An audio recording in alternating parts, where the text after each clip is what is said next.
Welcome to another episode of the NC Beer Buzz, and of course we're incognito, so you may not know which NC Beer guy I am, but we're in Holly Springs at Carolina Brewing Company, and it's a very, very special year because it's their 25th anniversary. Now, in terms of North Carolina craft breweries, they're like the grandfathers of craft beer in our state, because before them there were only a smattering of breweries around the state, and they've been holding strong, keeping their presence around the state. This is Joe Zonin. He's one of the owners, and it's great to see you today. Good to see you again. So, with all they know who you are. Yeah, they know me now. This side's the giveaway. This side's, you can tell. So, 25 years ago, no, actually be longer than that, right. You were in Seattle, which was a whole beer culture in itself. And you were looking for a place, I guess you didn't like it over there. Actually, we loved Seattle, but the funny thing is we thought that the Seattle market was already filling up. So this would have been 92, 93. Right. And Seattle had a total of like 6 or 8 breweries. And we're like, I don't know if Seattle can handle anymore. So we decided to head someplace that wasn't such a crowded market. Obviously, Seattle has room for plenty more breweries. Oh, sure. It's like when we started in 12, there were 54, and that was saturated. So what made you pick, I mean, out of all the southeastern states, you know, you could have, I mean, Florida actually is still way behind North Carolina in terms of breweries, but why North Carolina, even though there were only like 5 or 6 breweries? Well, actually, we made a bunch of road trips down here. Well, the first thing we did is we did a lot of statistical analysis of the area, income, disposable income, where the population was growing, what age the population was. So we did a lot of stuff on paper before we kind of settled in on the southeast. And then from there, we actually made a bunch of road trips down here. We went to a bunch of different towns. We went to Richmond, we came to the Triangle area, we went to Charlotte, Asheville, and we looked at the areas, and we went into bars and restaurants, and we tried to figure out which one's going to be best for us. So together with the combination of the statistics and our personal trips down here, the final decision really came down between the Triangle area and Charlotte. And on paper they were very similar, population-wise, income-wise, a lot of stuff that was very similar. But we actually just kind of liked this area a little bit better. We liked that it was 3 separate communities that made up rather than just one big community. And frankly, it had to be someplace that we thought we were going to enjoy living. We knew not just that we were going to start a business here, but we're going to stay here, we're going to live here, we're going to raise families here. So that's certainly our personal take on it. It had a lot to do with it, and we just really like this area. But you, in this one area though, you had both Raleigh and Durham, that you chose not to be in the downtowns. You wanted to be kind of outside of it, because I wasn't here that far back, but I imagine Holly Springs wasn't as big as it is now. No, Holly Springs was a town of 900 people back in 1995. For those of you that don't know, it's gone from 900 to just under 40,000. Last I heard it was around 37,000 people. Okay. So it's grown quite a bit. The main reason for that was the business plan. The business plan originally called for us not to have a bar, restaurant, or pub, or anything like that. All we were going to do is sell our beer in kegs to bars and restaurants in the Triangle area. So for that matter, it didn't really matter where we were located. It could have been in Durham, it could have been on the Durham Freeway, it could have been up in Wake Forest, it could have been in Garner, but we just happened to find this particular spot that suited us just right. So, okay, so that's an interesting point, that in Seattle you had the tap rooms that were there. Was there a reason why you wanted to go production only and not deal with the tap room? I think a lot of it has to do is that we, at the time, thought that was really hard to do both. Okay.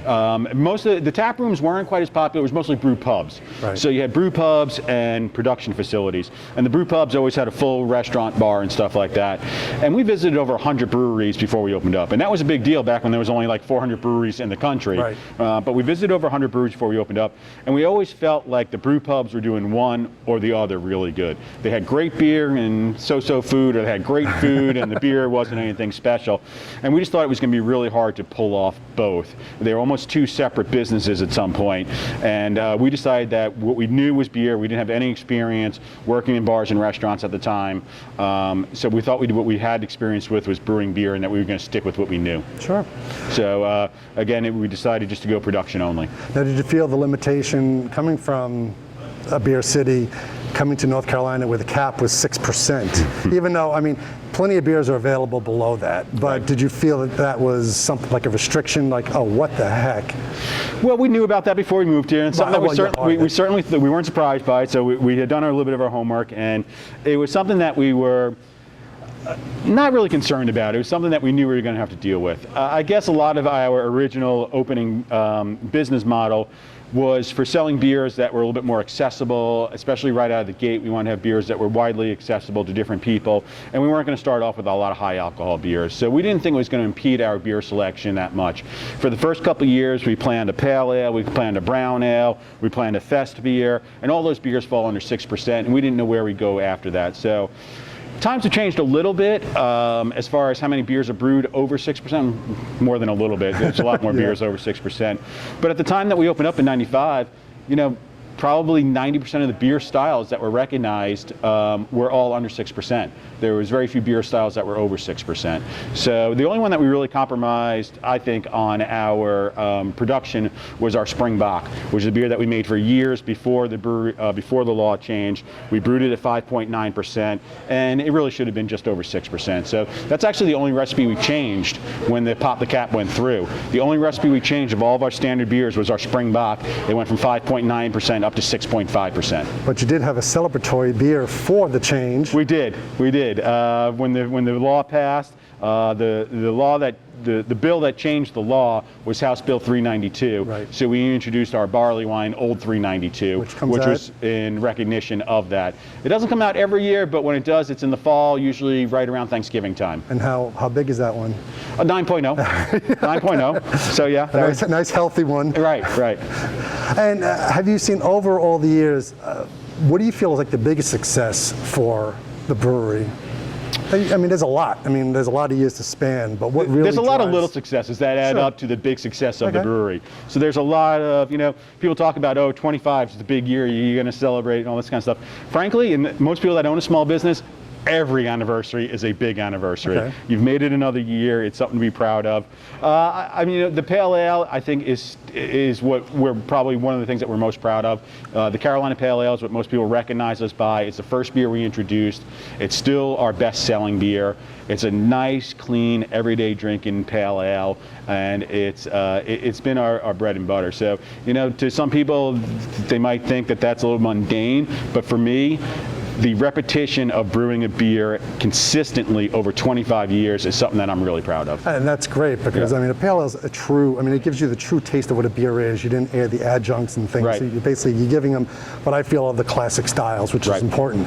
But that particular beer has been at one place, besides here, since the beginning, since you dropped off that keg. Yes, our very first account still has it on tap. It's never been off tap. Our first account was 42nd Street Oyster Bar in downtown Raleigh, July 3rd of 1995. We sold them our first kegs, and it has always been on tap since then. So that's been a wonderful relationship we've had with 42nd Street. That's amazing to have the same beer at the same location for that long. Right. To have retention, because it's so difficult with a lot of the places that come in, that come and go, and to have that they stayed around for that long. Right. And also that they kept your beer. Right.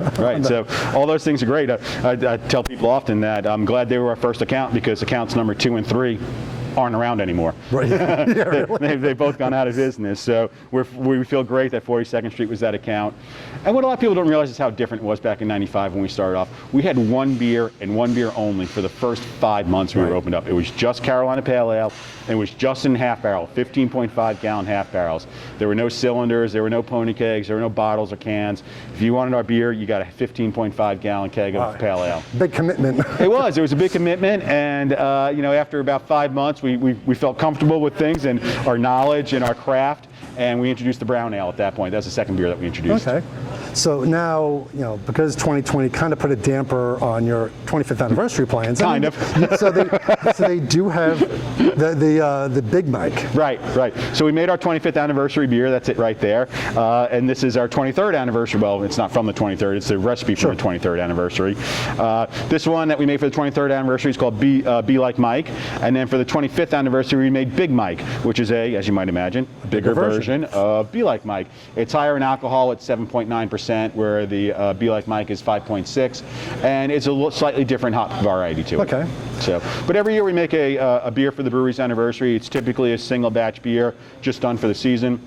Actually, Be Like Mike is the only beer that we've ever gone from an anniversary beer into a regular production beer. Well, that's great to have, though. That I guess it was so popular that you're like, how could we not do this? I was frankly surprised at how popular it was. It was like It's probably been 5, 6, 7 years since we had a beer that jumped out of the gate like that and was just demanded for the way Be Like Mike was. Well, a New England IPA, they're juicy. People like that. I personally, I love the hop juiciness that comes out of the New England IPAs. Right. You know, and the bitterness isn't as high. You know, it's not like a double IPA, so it gives an overall flavorful experience. Right. So with 20. You're making me thirsty. So with you know, the big celebration for 20, you made the beer. So I guess now you kind of make it the 2021. You know, 20 didn't happen. We're going to celebrate everything in 2021. Yeah, I think we're gonna just take this one as a do-over Right. and celebrate 25 and 26 together next year. Sure. Well, cool. Well, it's been great talking with you. It's been great talking to you. Thanks for coming out today. We Sure. always love having you in the house, and you guys have been great supporters of the North Carolina beer scene ever since you started, and we're thrilled. We follow you guys closely. And you guys were the very, very first NCBeerBuzz. So that's a perk right there. Well, this is Dave, if you didn't figure out yet, the NC Beer guys telling you to drink local and keep your beer dollars in North Carolina.